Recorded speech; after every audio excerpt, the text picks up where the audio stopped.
We do want to get right to that coronavirus crisis. Take a live look at the cruise ship terminal in San Francisco, where that boat is expected to dock later this afternoon after a former passenger died with coronavirus. The number of cases worldwide has now climbed past 95,000. The UN is reporting that nearly 300 million kids are missing school because of the outbreak. Here in the U.S., we're seeing schools temporarily close on both coasts. There are now at least 161 confirmed cases of coronavirus in the U.S. 11 people have died. This afternoon, the Senate will vote on an $8.3 billion emergency funding bill to help battle the spread. Dr. Ashton and her team are here to answer your questions this morning. There she is right now. Yep, to clean your surface. But Whit Johnson starts us off outside the Manhattan Hospital, where one of the victims is being treated. Good morning, Whit.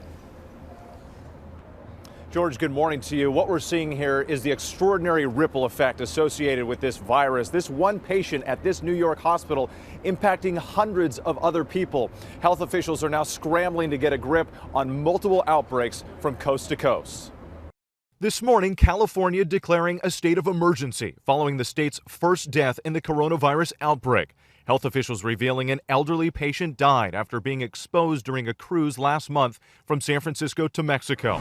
That ship, the Grand Princess, is now on another voyage, carrying new passengers along with some of the same guests from the February cruise. Overnight, California's governor confirming those 62 passengers are being isolated in their cabins, some complaining of flu-like symptoms. Later today, officials say the Coast Guard will be flying testing kits to the ship.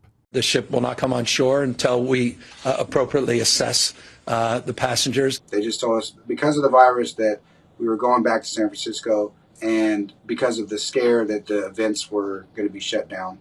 But everything else is business as usual. Across the country, the number of Americans infected climbing to more than 161, at least 11 deaths. But Vice President Mike Pence attempting to reduce the nation's growing fears. If you are a healthy American, the risk of contracting the coronavirus remains low. Los Angeles County declaring a local emergency, now reporting 6 new cases, including a healthcare worker who is screening passengers at LAX. And 2 new cases announced in New York City this morning, bringing the state's total to 13. 1,000 people ordered into self-quarantine. There are going to be hundreds in Westchester.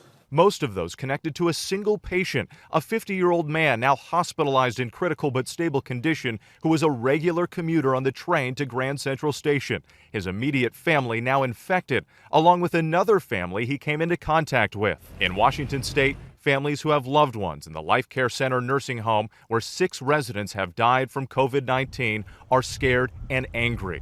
We try and visit as much as we can. It's really Kaylee Hartung sitting down with Kevin Connolly, whose father-in-law is a patient. How is Jerry describing what's going on inside that facility right now? He's not. There's confusion. There's a complete lack of information to the families and to the residents. Also in Washington, King County is setting up a temporary quarantine village with modular homes in the middle of a neighborhood. That's some scary stuff for me.